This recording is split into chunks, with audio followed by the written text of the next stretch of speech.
I'm just not gonna worry about that. Right? That's so weird to say. That features, jeez. Those toe? No. Alright, let's do this.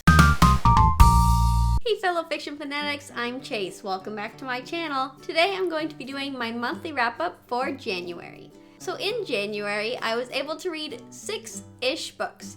Hopefully that's the last time you're gonna have to hear me say that, because I finally finished the Magic Treehouse series. But I'm going to talk about that a little later on, because the first book I read was I Will Judge You by Your Bookshelf by Grant Snyder. This is a quick little comic collection about readers, writers, and books. I thought the humor was enjoyable and that the illustrations were really cute, but I didn't love this as much as I was hoping to. I really thought I'd like it more than I did, and some of the jokes just fell flat or went over my head. And I really think this book would have benefited from being shorter, then it wouldn't have been so repetitive, and I think I would have liked it more. I felt like this book just missed the mark for me, and for these reasons, I gave this book 3.5 stars. So this book completed my buzzword challenge. I was focusing on me and you words, and this book featured I, you, and your. I was trying to do Book and Lala's buzzword challenge, which I am still doing, but I got January and February's words switched. So this is fulfilling my own buzzword prompt, but I have another book that will later fulfill Books and Lala's buzzword prompt. Hopefully that makes sense. The second couple books I'm going to talk about were the Magic Treehouse series. So Jack and Annie go on their last couple adventures as master librarians. I really enjoyed being back with these characters. I've enjoyed my reread of this series. These books are definitely great for young readers, and I actually really enjoyed the Merlin missions. I thought those were great even as an adult, and these books just had so much nostalgia for me, and I'm very happy that I picked these up once again. I also wish we got to see an epilogue or something like that to see Jack and Annie as adults. I thought that would have been really cool. I think that Jack definitely either became a researcher of some kind or he became a writer. And I think Annie definitely became a veterinarian. And I would also have loved to see them as volunteers at their local library. I would have loved to see them help kids enjoy the magic of reading. I would have also really loved if in that epilogue we got to see Jack and Annie's kids find the Magic Treehouse and everything just come full circle. I would have loved that. But that didn't happen, although I'm going to pretend it happened because I think that would have been great. So overall, I give this series 5 stars. And I can finally say that I have fully completed my Throwback Thursday challenge. So that's definitely exciting. The third book I'm going to talk about is Off the Page by Jodi Picoult and Samantha Van Leer. So this is the sequel to Between the Lines. So because of this, I can't say too much about what happens in this book, but we are seeing the results of the decision that was made at the end of the last book.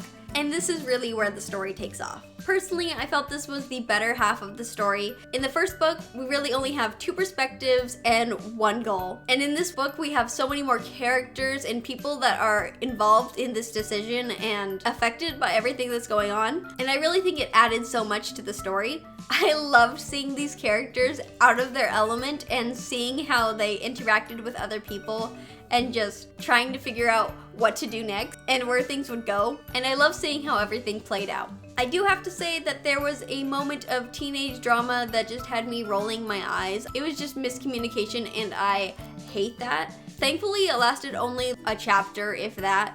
But if there'd been more of that, I would not have liked it. So overall, I gave this book 4.5 stars. And I would have to say the first book, Between the Lines, is probably more of a 3.5 stars.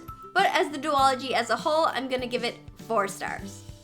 And this book completed my Black Dot prompt, which was to binge read a duology. The fourth book I'm going to talk about was 5 to 1 by Holly Bodger.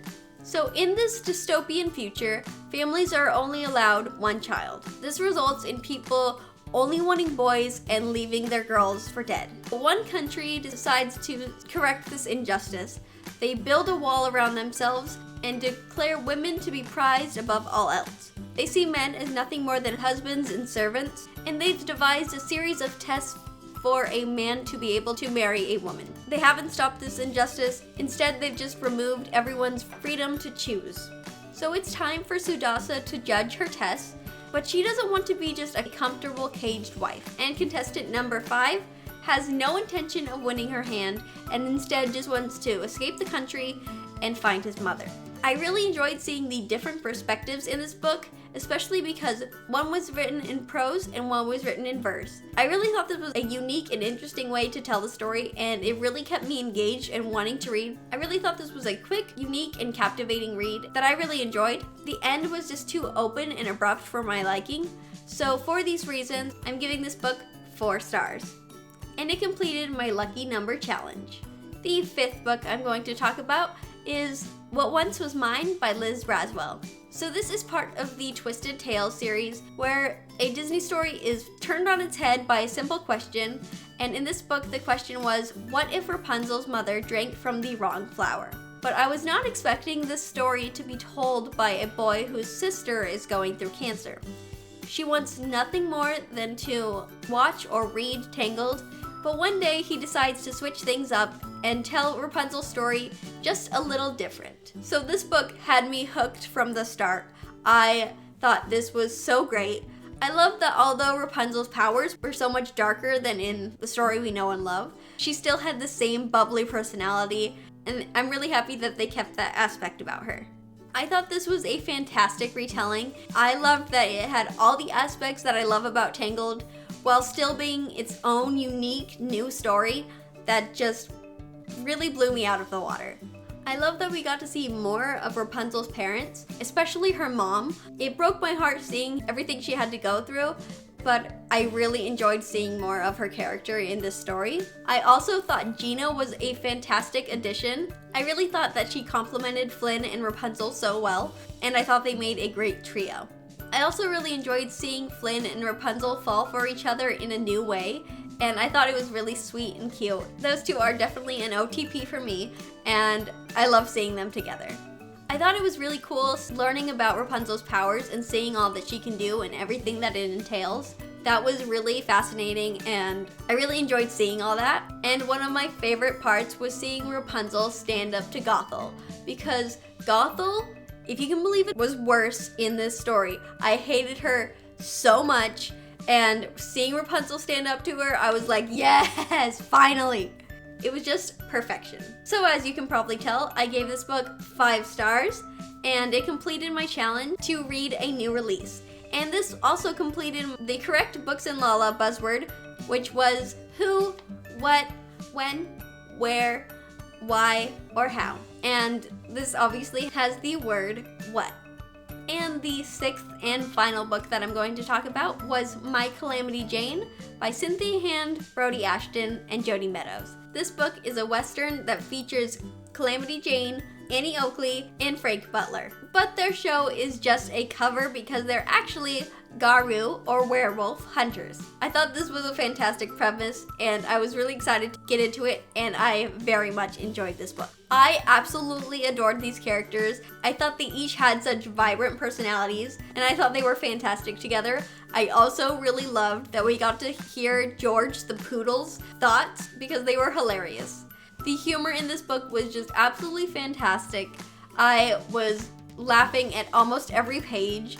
I thought the interjections from the authors were fantastic. They just made me smile each time. And I also really loved the references to all the modern things. I thought that was great. And the plot definitely kept me on my toes, and there were definitely some twists I didn't see coming, but that I really enjoyed. I also thought the romances were fantastic, and I love how everything came together in the end. So I gave this book 5 stars, and this book completed my LOL challenge, which is where I read a book that I think will make me laugh. And this book definitely did that. So those are all the books that I was able to read in January. I'd love to know some books that you were able to read this month, as well as some books that you're looking forward to reading in the future. So let me know down in the comments. As always, thanks for watching. Don't forget to like, comment, and subscribe. And don't forget to share the love. I'll see you next time. Bye!